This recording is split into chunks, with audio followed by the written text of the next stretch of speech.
Hello, everyone, and welcome to thank you for joining us. Welcome to creating a great client experience virtually.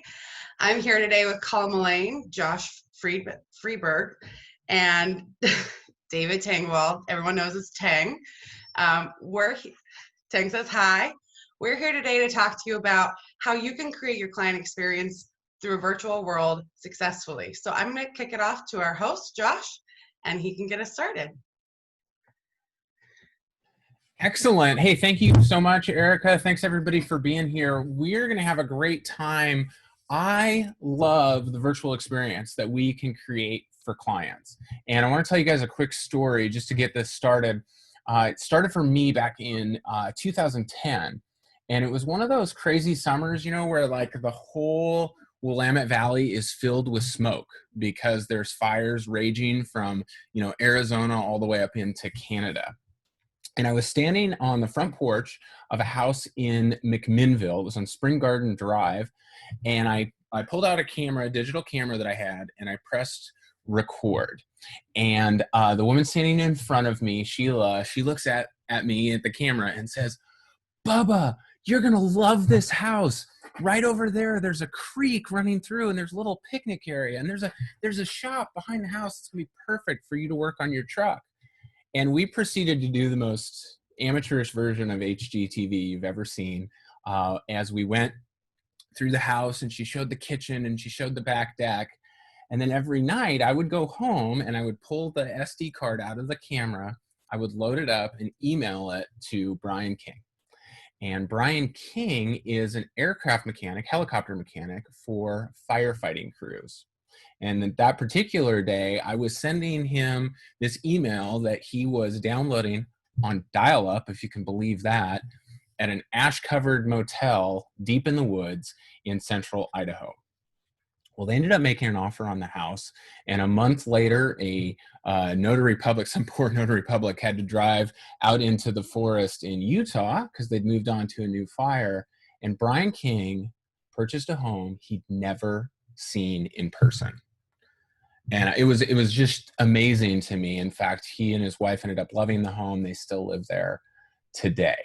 And so what I want to share with you is that our hands all got forced 2 months ago, but the ability to create experiences for clients so they could still go through the home buying process is one that you can really embrace and have a lot of fun with. And you're going to find some ways to serve your clients better, to serve more clients, and for you, maybe to spend a little more time at your own house, spend a little more time with your family. So I hope you get a lot out of today. And I'm excited to hear how Colin and Tang have been using virtual as well. Before we do that though, let me share my screen here. We are going to cover just a few topics real quickly.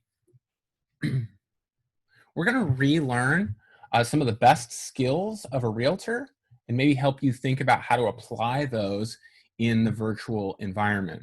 You're going to learn the one secret to virtual.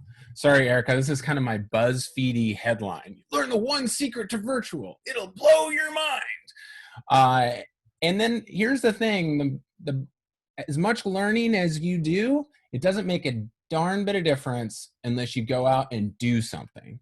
And so I'm going to give you a little bit of homework, a couple suggestions for how you can get into action on the virtual environment. Well, hey, Sam, glad you're here. If anybody wants to ask a question while you're talking, please feel free to throw that into the chat. We've got a bunch of time set aside at the end of the session for your questions as well. And so let's jump right into it. What do you think of when you think of virtual?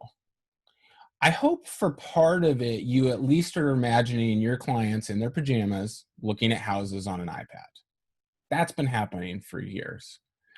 But maybe you're starting to imagine a world where the whole family can experience virtual, you know, maybe with VR goggles or something like that. And how great is that, right? When you've got Aunt Mildred's in town for the weekend and wants to see the house and you got to drive across town to show it to her, even though you're under contract already. Hey, what if Aunt Mildred could just experience the house with VR goggles? Like, that would be awesome. Some of us, though, may be thinking, Josh, not all experiences translate well into virtual, right? Our friend here on the tennis court may think he's center court at Wimbledon, but he'd probably have more fun if he just walked down to the corner and got a pickup game with his neighbor, right? Well, we need to think through which part of the home buying and selling experience will work in virtual, which parts may or may not, and how we can think those through.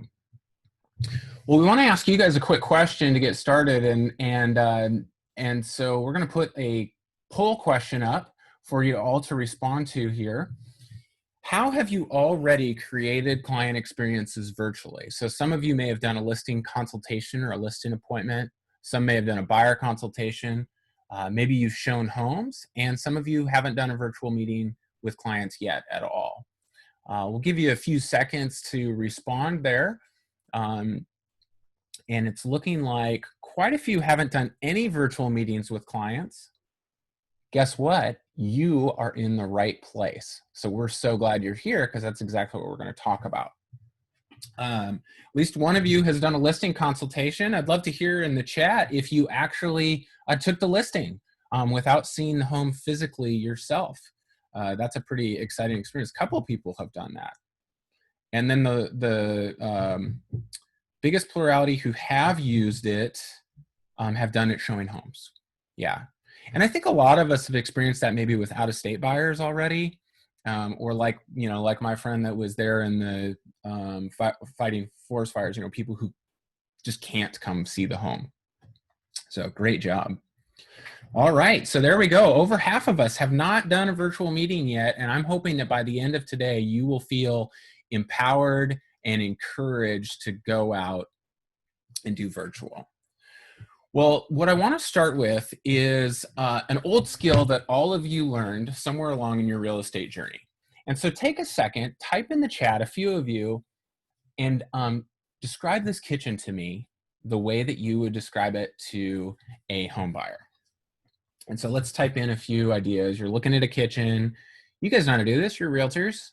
How do you describe this kitchen? Let's see. Who's going to go first? Who's going to type in the chat for us all? Modern and clean with an island. Great job, Sunny. A little side story. I sold some goats to Sunny Freeman about 6 years ago, 5-6 years ago.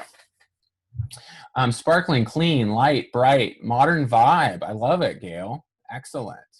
Nice, bright kitchen with built-in microwave. Light and bright with separate island for dinner prep and entertaining. Okay, I love it, what you just said there, Kathy.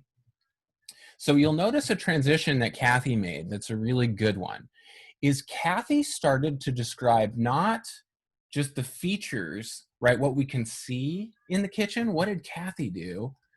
She described the experience that home buyer could have in that kitchen. She painted a picture with just a few words of great for a cook, right, dinner preparation and entertaining. So somewhere in your real estate journey, you learned a transition from talking about features to talking about benefits, right? And so that's a great transition that a lot of sales people make. I want to talk to you about another transition that really great real estate agents make. And it goes to something, I'm going to apologize in advance because somebody may get riled up at what I'm about to say, but it goes to something that's just a pet peeve of mine. And it's the house and the key image of the real estate agent, right? The picture of the real estate agent handing people their keys. And let me back up a little bit. Why this particular image kind of bugs me is I feel like it reduces the real estate agent to a set of functions or a set of tasks, right? And the fact is that we do so much more than just a series of individual tasks. By the way, if we're talking about virtual and technology, there's billions of dollars being spent trying to replace us as realtors. And how are they doing it? By looking at the tasks we do and finding ways to replace us. Don't fool yourself. A smart lockbox and a security camera can replace the function of opening a house up. It can. But what it can never replace is all those other things that we do. And what we talk about is making the move from functionary to fiduciary. Your job is not just a series of tasks, but it's doing what's best for your client and operating in their best interests, being a really, really great fiduciary. All right. So in the same way that we talked about going from features to benefits, the transition that great realtors make from the functions that they do to the fiduciary responsibilities that they bring to the real estate agent relationship, I want you to do one more transition, and it's this. I want you to think about those appointments that you have with buyers and sellers. Here's a common list. And this is your one secret that's going to blow your mind. Are you ready? I want you to think about the listing appointment. I want you to think about the buyer consultation. And I want you to think about showing homes. In the same way that we made a transition about features, we made a transition about functionary, I want you to think about these three appointments that you have. And I want you to transition to a client experience. It's not about you getting in your car, driving over to take a listing. It's about creating a client experience such that they would hire you for the job of selling their house, right? It's not about showing a home, right? A robot could probably do that. It's about you creating a client experience where they can imagine themselves living in that home such that they would actually make an offer on it. This is that one secret, is thinking through how we can create a client experience. And if we can create it physically, which you all do a great job at, can we also create it virtually? And so I'm going to give you 3 questions. You're going to want to write these down in your notes. 3 questions as you're thinking through the process of transitioning from the physical environment to the virtual environment. First is ask yourself, what's the purpose of the appointment? What is the purpose of a buyer consultation? It's not simply to, get a buyer broker agreement or get a buyer to agree to work with you on the purchase of their home, right? It's about a whole experience. What's the purpose of it? Because once you know the purpose of it, then you can see if the virtual tool, the virtual environment is a great way to apply that. Next, how do I create that experience virtually? And this is a great question. What would make this better virtually rather than in person?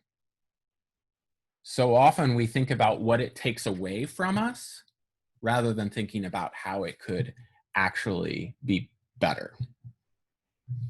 All right, we'll review this again at the end, but I wanted to real quick give you 3 actions that you could take today to get started in the virtual environment. First, practice a virtual client experience. Call up a friend, call up another realtor maybe, although I love doing this with non-realtors because you get some real great feedback from lay people, and practice a virtual client experience. Second, do virtual showings, like actually schedule one this week, or do a virtual open house. It's a great way to kind of get your feet wet in the environment. And then third, do a virtual client experience for realsies, right? To actually go do one, schedule your next appointment and say, hey, we typically do these in person, but you're busy with work and everything, and I don't want you to have to drive all the way out here. What do you think about jumping on Zoom and having our listing consultation then? You could walk me through the home with your smartphone, and let's try it and see if that works for you. So those are the 3 assignments that you can try today. Great, Gail, I love that you're asking questions already. We're going to get to those. And so keep writing questions while we're all talking today, and we'll answer those in a little bit. All right, so let's turn to our panelists. You guys want to hear from Colin and Tang? They're the experts at this. Colin, Tang, you guys ready? Yeah. Awesome. Well, I want to, let me stop sharing my screen here so we can see your faces nice and big. And Colin, you're down in Ashland area, right? That's right, yep. Excellent.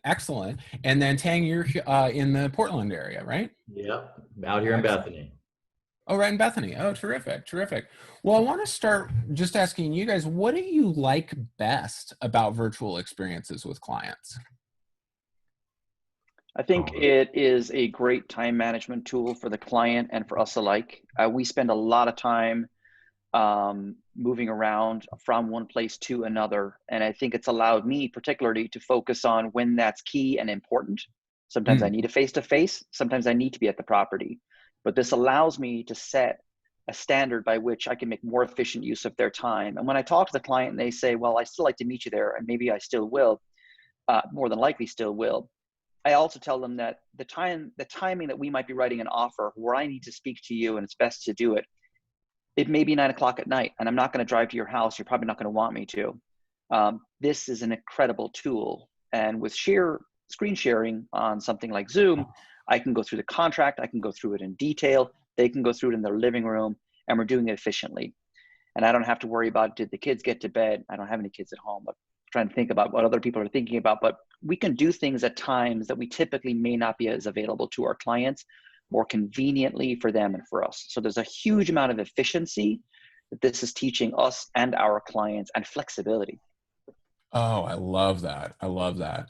Yeah, you make me think of, catching somebody who's got a really rigid work schedule and it's like they got a 30-minute lunch. Hey, no problem. We can do this over lunch. We can, which you would maybe never be able to do otherwise. So, how about you, Tang? What do you like best about the virtual experience for clients?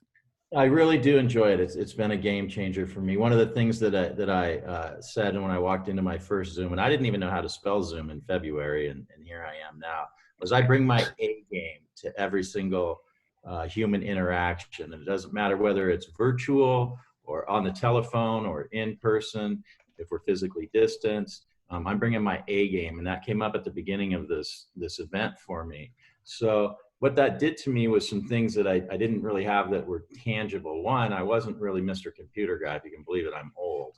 And I'm looking at my 37th year in the business. And so I didn't know this, but right before this happened, I got a MacBook Air, and it married right up with my iPhone and my iPods and all this stuff. So I have really become, like Colin was saying in his arena, what it did for me was it propelled me. It didn't force me, it propelled me to be way more efficient. So I can do 2 or 3 things at once now using these devices and be talking to my client. If they ask me a question, I can go grab something from the title company.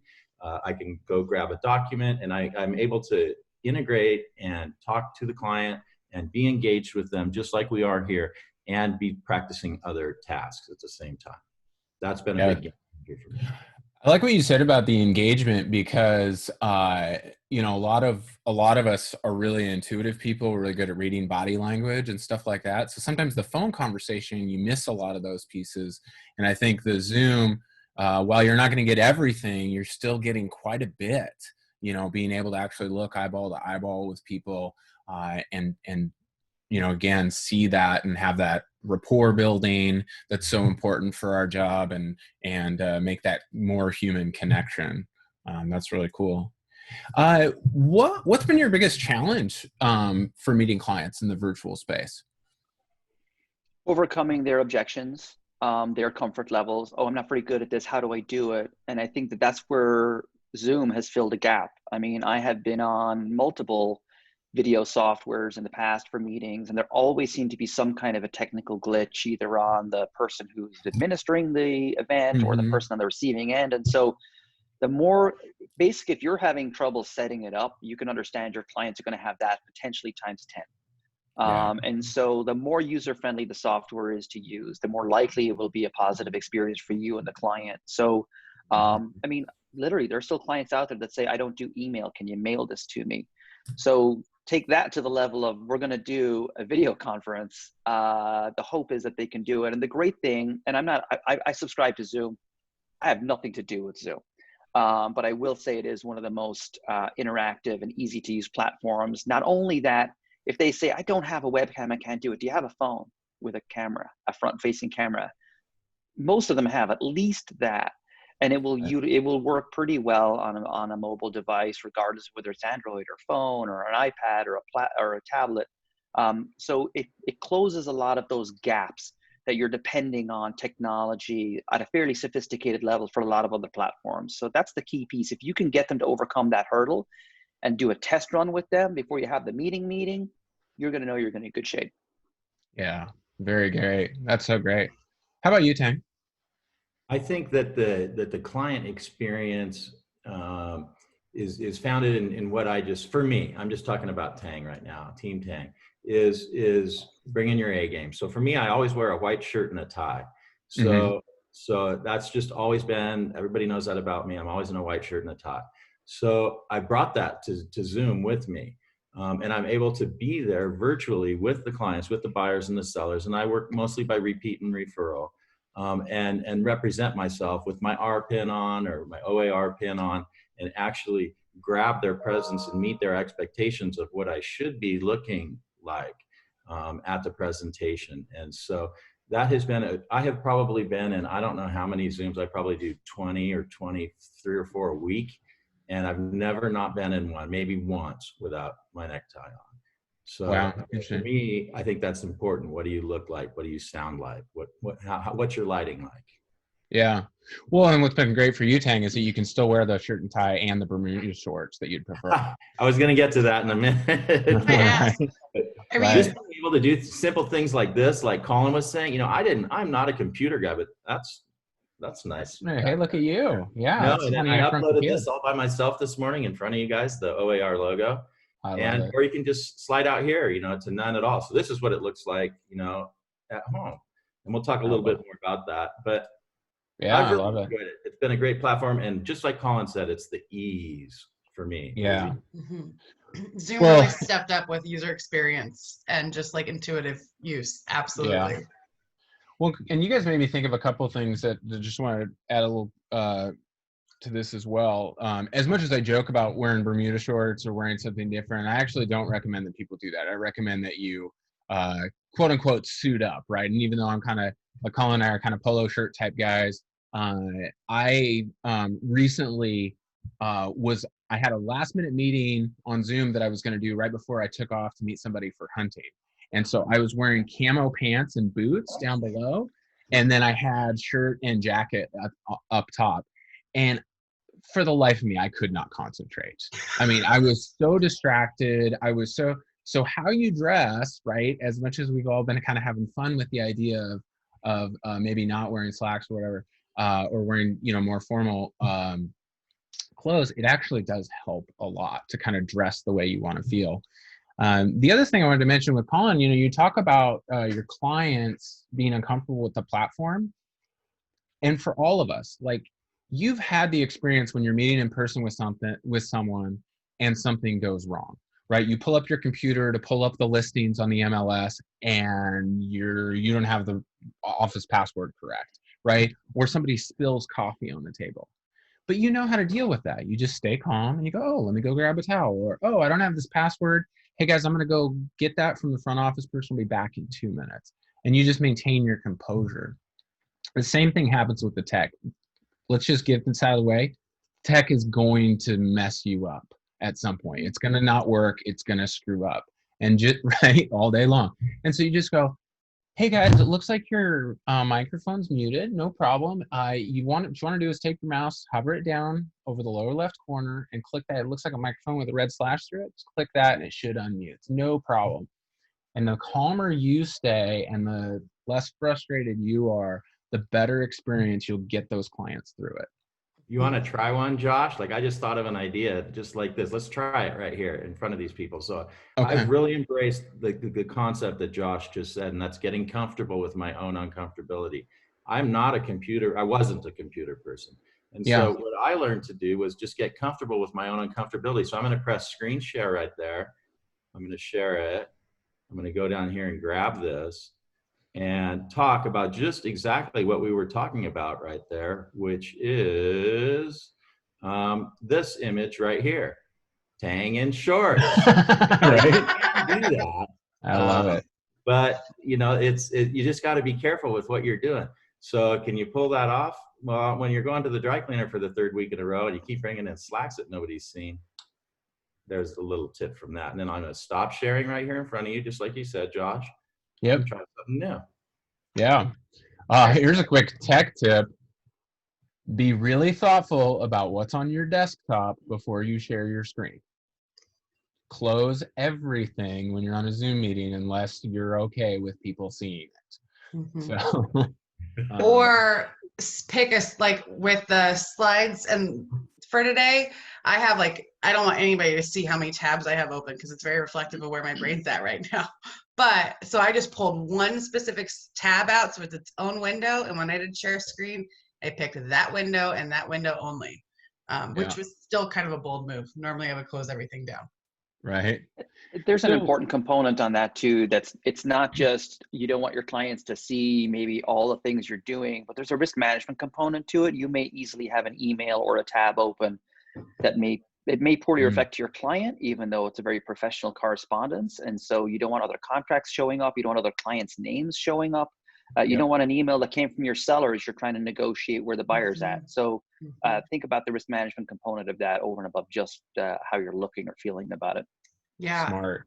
That's a good point. And I would say too, close your inbox when you're on a Zoom meeting. Because that ding comes through Zoom. We all can hear the ding of your inbox. And so it's distracting for people. So I recommend closing your inbox when you're on Zoom and any chat functions you have. It helps with your bandwidth too, your internet connection. I imagine a lot of folks out there maybe struggle with something I struggled with was maybe being a little intimidated by either the technology or the potential investment. You know, Tang just mentioned, getting a MacBook Air, and I'm not in a position to drop a couple grand right now to, just to get into this tech space. But as we talked about before, you don't have to do that. So if somebody's just getting started with this, what should be their first step for working with clients more frequently in the virtual environment?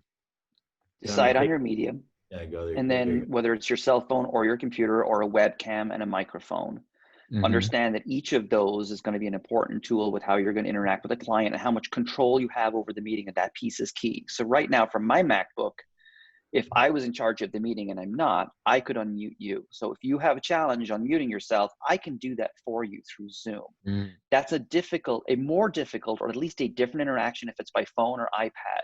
So pick your medium and get familiar with it. That would be my number one recommendation. So if you're not in a position to spend the money on the hardware, set it up in a way that you become familiar with it. Call your mom and dad, call your brother, sister, aunt, uncle, kids, whatever it is, and get familiar with it. The mobile functions are more swipe-like, so you've got to move through the pages to give yourself different controls. Get used to that. Understand that when you're touching your phone, you're more likely to touch the area that your camera is in, and all of a sudden you look cloudy because you haven't cleaned your actual camera. Yes, happens all the time. So if you're why is this not clear? It's more than likely because you haven't cleaned your camera lens and you're looking cloudy.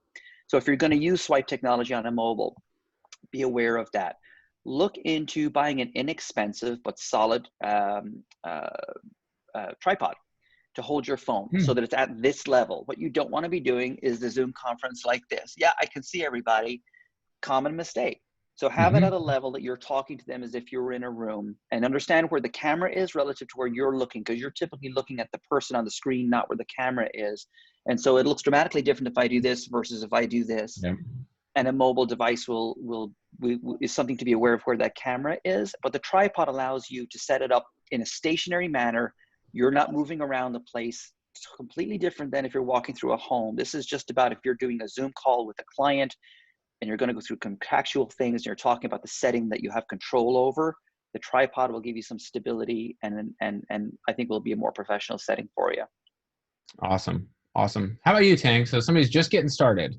Yeah, it's a good question. You want me to hit those slides real quick? Yeah, go for it.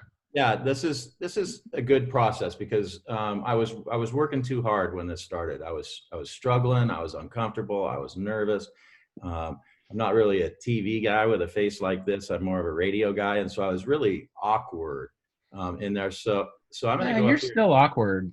And share my screen. I know it's the psychology major in me. And then I'm just going to kind of show you some images of how I got started doing this, because I think it's important. Hi, Vicky Comer. That's a quick example of I jumped into the chat room to see who was on there, and I saw somebody I know. Hi, Vicky.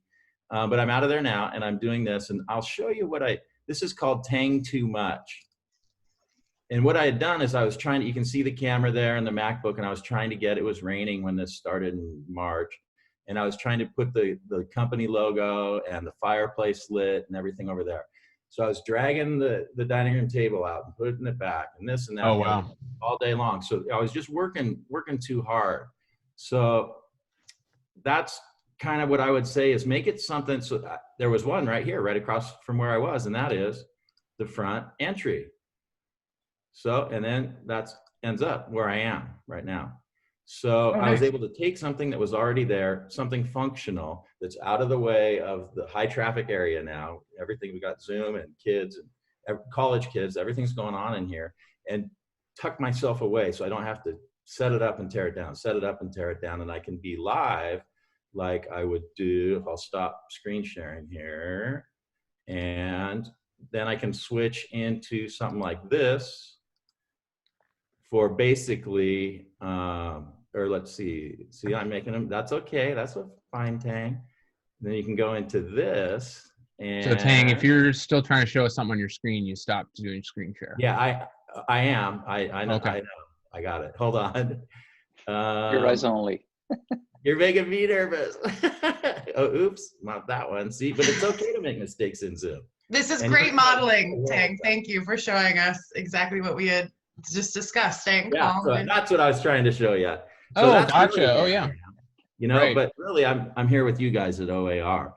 So get comfortable and make it easy. That was the biggest thing I struggled with, was I was making it way too hard on myself. Yeah. Yeah. Mhm. Well, I love what you shared there, Tang, is like, you don't have to do a lot, right? But, pick your look and your brand. That's easy to do. Pick a spot in your house that you can set aside, in your house or your office, that you can set aside for, video when you're wanting to meet with people. And then, just a few basic things on lighting. Keep tweaking the lighting until it looks good. If you look really dark, it's going to look really dark. And then I was sharing with everybody this morning, this space, for me, this is in my garage. So our family set aside this space for me to work, and I built this little, faux wall, and put the bookshelf over there for the look that I was going for. Sometimes my wife will put a house plant right there. And the cool thing, I'll tell you this, the nice thing about Zoom, you don't have to clean your office space. Man, it's a disaster just off camera over there. But it looks, clean within these four borders. So, Josh, can you maybe touch a little bit? I'll do this one more time here and show you guys one other thing. This is my garage, okay? Yeah. So that's out there, and sometimes what we found, the children got pulled out of the University of Oregon, so we have that chaos going on. My wife is a licensee at another brokerage, so we've got all sorts of conflict for bandwidth and specifically for space to talk. Like, they're upstairs now because I have this going on. So is that an issue that more people are running into? Is we each of us have to do something at the same time? I think a lot of people are running into that, and I'll tell you my solution for it is I went to Home Depot, and for, I think it was $12, I bought a 50-foot Cat 5 or Cat 7 cord, and 2 holes later had drilled and run a cord directly to my router. So I am not on Wi-Fi. I got sick and tired of the "your signal is unstable" thing coming across, and I'm hardwired into the router. So if you have a place where your computer is going to be when you're doing video, you're going to be using a lot of bandwidth, it might be worth the effort to hardwire yourself.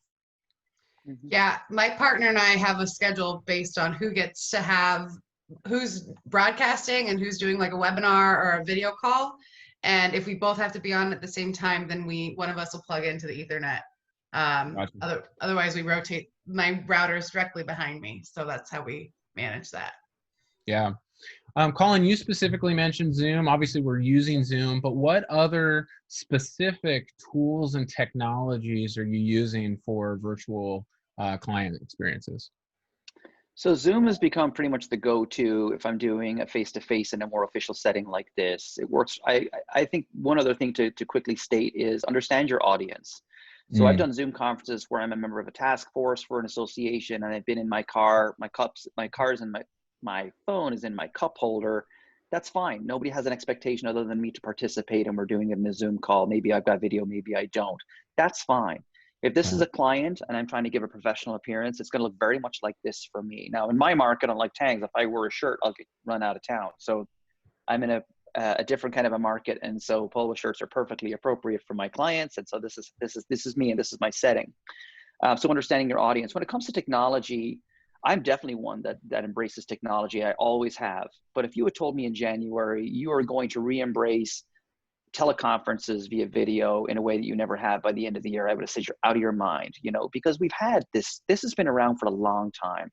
Sure. It's been glitchy enough that we haven't embraced it. For some reason, FaceTime has been around. There's been bunches of it around, and Apple and other companies continue to invest large amounts of money in this type of platform, but it's never really penetrated our industry or even how we communicate with each other to a large degree. So I think what this has forced us to do, and you touched on it earlier, Josh, is adopt a technology and a way of doing business that we had no idea we were going to adopt. That said, it's here to stay. This is not going to go away when things return to whatever normal that's going to be. And for good reason. There's a lot of really good benefits to this. So it's forced a lot of us to think outside the box. It's forced me to think about a lot of other business changes that I can make that increase efficiency. And we can get into that later. Technology, this works great for meetings. Sharing the screen, being in control of that. Stable internet signal is a key piece for me also, especially if I'm sharing documents. But when I'm out in the field, in Ashland, and I'm sure everywhere, we have a lot of buyers that either right now cannot view homes because it's not easy to do, or in my case, a lot of times they're from other markets. We get a lot of people from the Bay Area, from LA, just from outside of the area, and they can't be at a home within 24 hours. So what do? We've always been really good at taking a video, walking through a home, and sending the video to kind of better understand, because 36 photos of a home still don't give any sense of a floor plan or how one room connects to the other, because we've all had clients that have looked at all the photos, they've walked in the front door of a home and go, not for me. Video gets closer to that experience. It's not necessarily the same, but it gets closer to that experience. You're walking in the front door, here's the living room as it connects to the kitchen, and then the master, or whatever that is. And so I use FaceTime for that. If my clients aren't available, if they're working till 8 o'clock that night and the house is going to be dark and the sellers aren't available to do it, then I'll do a video and I'll send them the video. My preference is interaction. So the client go, oh, can you go back into that room and tell me what's in that cabinet, or what is that big storage area? In the absence of that, then it's video. One key thing to remember on video, these phones are taking better and better quality video all of the time. You need to go into your settings and bring down the quality if you don't want to have to try and resize it later. Because if you're trying to send a 4K video to your client over intermittent cell service or even Wi-Fi, or they can't buffer it on their end, they're trying to download 3, 4, 7 gigs of video. There's no need for 4K video for a home. Bring it all the way down and you'll have a much easier time sending it. That's key. Same thing. We talked about not blocking the camera on that side for a conference call. Make sure your lenses are clean on this side so they're not looking at a cloudy video of the home that you're doing. So FaceTime for face-to-face, actual video if they're not available to do a face-to-face. And even though these phones have a lot of great digital stabilization in them now, I actually use also, this is a gimbal. It's a digital gimbal. It's not on right now, but my phone sits in it. It takes any phone, and they're about $100 to $150 now. This was $300 when I bought it. But it allows me to move through the home in a very professional-like manner, that it's very stable. Because I've had clients tell me, I almost needed to take a Dramamine because I got motion sick from the video. And here's the living room, and then you're doing that.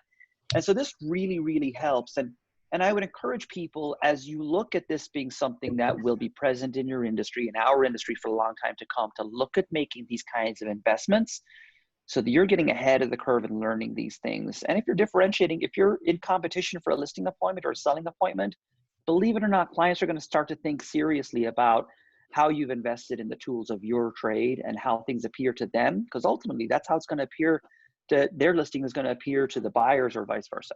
So That's awesome. lots of different technology platforms. Keep it simple. How about you, Tang? What's some of the technology you're using? It's not really a technology. I've kind of gone on that, but I really think you need to have a good attitude. I get up every morning and I address myself in the mirror. It doesn't matter what happened yesterday. What do I got on deck for today? Who am I going to be interacting with? And then I like to just have some fun. That is the technology side of it for me, is being able to relax on here. And like, if I decide like, oh yeah, I'm gonna show everybody, does everybody know how to do this? And then you can just run up here and I'm gonna rename myself right here in front of you guys. And do you know how to do the short little things in Zoom that can help your experience? See, and I just made a mistake right there. That can help you through this. And if you just get comfortable with your own uncomfortability, then you can do little things that are going to help yourself. I'm going to share my screen real quick. I have one set up for you. So this is one that I have for having some fun, is who's going to be the secret agent. So I've always got this down here in case I got to make a call, and find out who doesn't have their R badge on, or what the deal is. So I always have, a little something that we can have some fun with, and just a little comedy and fun, and keep your attitude there. You'll keep your clients engaged.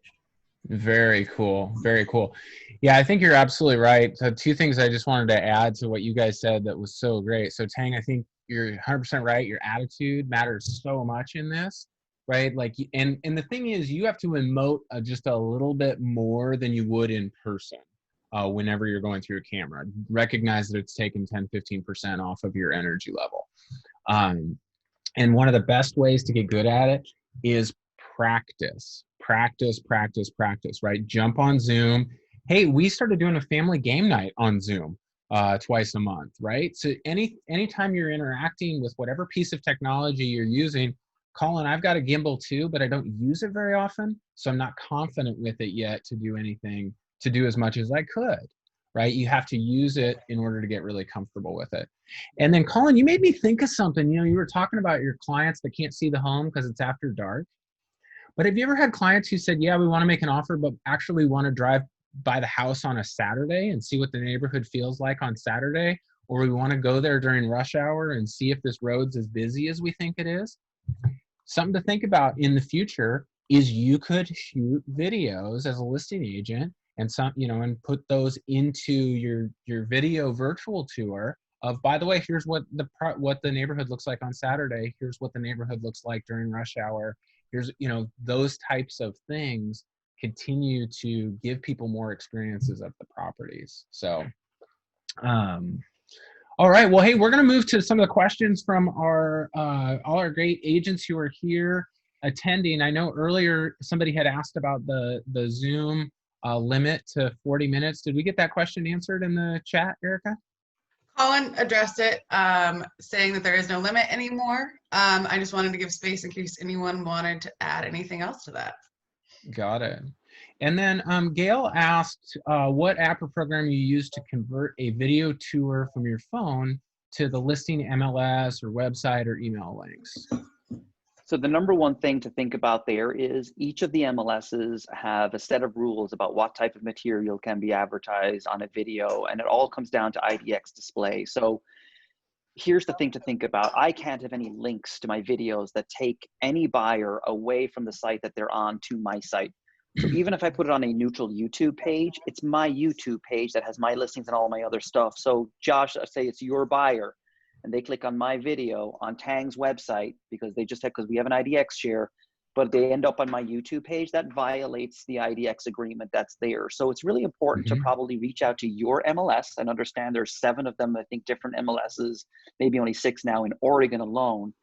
And what format do they want it in? That's the really only way I can purely answer that question, because you can't just take a video on your phone and send it. So find out how they do it. Now, if you can create a video on your phone, and you can create a hyperlink to that video in an online space that's not branded in any way, that is a good way to do it. But you need to visit with your MLS first and figure out what formats they will accept in order to do that. Very good. Very good. Well, what other question? Maybe we answered all the questions that anybody could possibly have about virtual. If you have questions though, please put those in. And then oh, go ahead, Tang. No, I'm going to raise my hand. I was going to do that. But what I wanted to talk about was just for a second, two things. One, you wouldn't know it, but I keep using this mute button up here. But I use that mute button because the door is open behind me so I can get some fresh air. I mean, I've been up here for 2 or 3 hours already. And so I think it's really important that you're in an environment where you can be comfortable, you have water, the window's open, or whatever you need. And then I just forgot what I was going to say for the next one, which is totally fine because we're on Zoom and I'm comfortable with my own uncomfortability. I forgot what I was going to say, so I'll try and remember what that was. But yeah, have fun. That's great. That's great. Well, I'm not seeing any more questions. We'd love to serve you guys in any way that we can. Gail did mention that her photographer uses Vimeo, and interestingly enough, the reason I didn't have anything to say in response to your question, Gail, is because I don't shoot my own video. So I leave that to the professionals. I don't shoot my own photos. When it comes to 3D tours, tools like, you know, Matterport or Ricoh Tours, that I leave to the professionals. I don't want to touch that. So yeah, Tang, you mentioned you wanted to add something. Yeah, I remembered it. Okay. And that is, and I'm not like some health guy or anything, but you really need to take care of yourself. About 3 weeks ago, I found myself out in the garage, and I've just been working, and make sure that you set up boundaries for yourself regarding time on these kinds of things, because you can be sitting here and all of a sudden I haven't had breakfast and now it's lunch and I'm going to be in Bend at 1:30, you know, and this kind of a thing. So I would just really encourage you to watch your time for you, you know, and your clients, that you're not always access to everybody, that you go ahead and take time to turn this all off and listen to the birds and do whatever it is. I don't watch TV, so I do listen to the birds. But really just take that time for you, because it was 6:45. I just missed the kids. You know, it's just odd. It seems like in this event, we're having blurred lines with time. Yeah, Tang, realtors have always struggled with this, right? What classically gets called the work-life balance, and they're never fully at work and they're never fully at home. And it got way worse when we all started working from home, right? And so I highly recommend, if you are still working in your home space, and if you're working in a separate workspace, start your work day and start your home day, and be really binary with your time. Am I at work right now or am I at home right now? And do that. Colin, I think you wanted to say something earlier. Yeah, I was just thinking a little bit about, you know, how much all of this has changed, again, what we're doing for business and looking for efficiencies. And you know, we look at its function for meetings, but what else could it be useful for? So, you know, a lot of people used to present offers to sellers directly. Code of Ethics says if a listing agent needs to, you know, have their seller available to receive offers if they want to be presented in person, but it doesn't really happen anymore because everything changed with digital signatures and other things like that. But what would be wrong with me saying, hey, Tang, I have an offer for you, but I want to do a Zoom call with you because I want to go through it. And there's so much lost in translation when you're texting or emailing. There's emotive responses, there's sincerity, there is humor, and that doesn't translate well to text or email or anything that's like that. So if I'm trying to work for my client, say, hey, and I have a relationship with Tang, and, you know, how do you feel about your client? This is what's really going on. Think about that. Think about doing a Zoom meeting to present an offer to the listing agent. Maybe they're not with the seller, and that's okay. Maybe they are, because you can do as many people as you want on there. Yeah. Think about other things like that, like a face-to-face meeting with a broker in your office who has a question about a contract. We oftentimes, at least I always did it by phone. And there was always that, like, well, so on page 7, you're saying it means this. I'm like, oh no, I think it means this and this.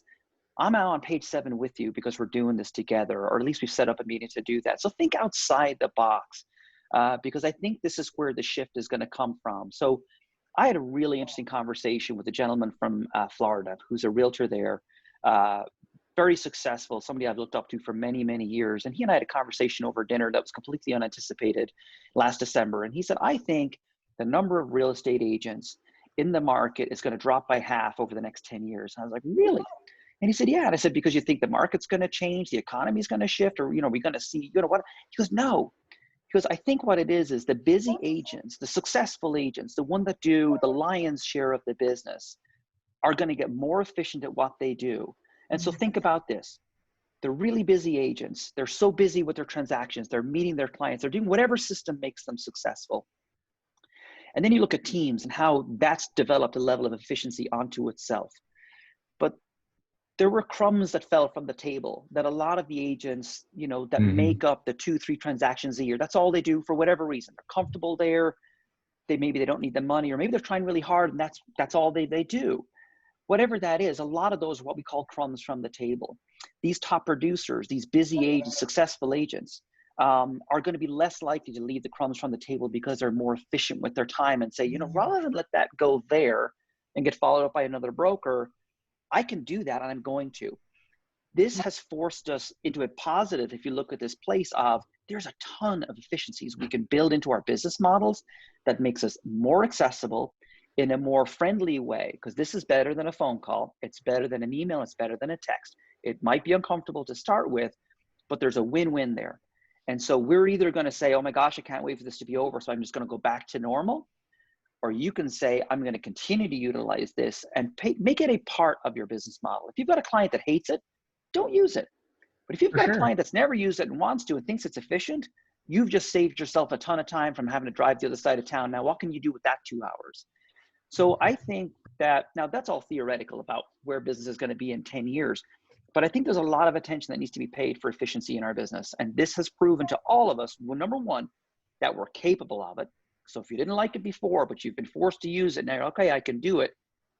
And as Tang said earlier, get comfortable being uncomfortable. That's what I always say. And look how easy it became.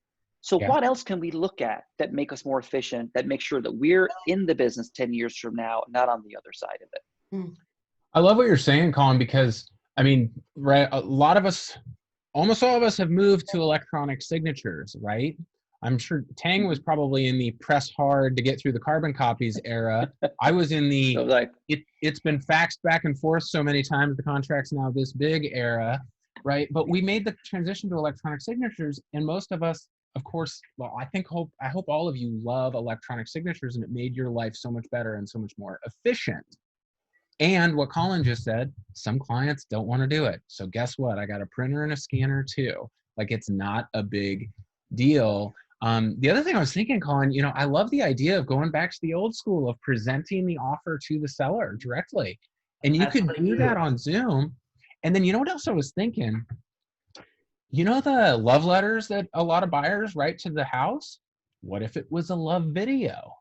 Hey guys, I wanted to present this offer, but before I do, I want to introduce you to the Thompsons, right? Let me show you this quick video, right? Like, there's so many opportunities in this space. And if you start to look at what virtual can do for you rather than what you might be missing or losing, you will be one of those agents that Colin talked about that wins, while the ones that were just scraping after crumbs maybe have to get out of the industry. So, well, Erica, I think we covered it all. I so appreciate Colin and Tang and your time. Erica, I think you had something you wanted to share, some upcoming classes or events coming up? Yes, I do. I have a nice little closing slide. So thank you, gentlemen, so much for joining us today. This was fantastic. I really enjoyed hearing your perspectives, and I know our members really appreciated it too. If anybody wants to follow up with questions, feel free to email me and I can forward them out. But thank you all so much for joining. And here's some, speaking of the opportunities in virtual, OAR's education is going virtual, and we're offering GRI classes now. So yeah, keep your eyes peeled for more than just June. We should have that published soon, but here's our June calendar.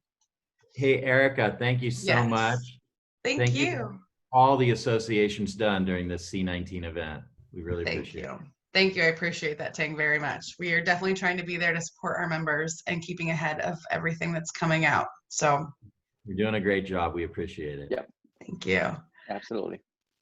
All right. Well, I will leave everyone with that, but I'm going to go ahead and sign off for the day. Thank you. Bye, Erica. Bye, Colin. Thanks. Nice to meet you, Josh. Bye, guys. Nice to meet you, Tang.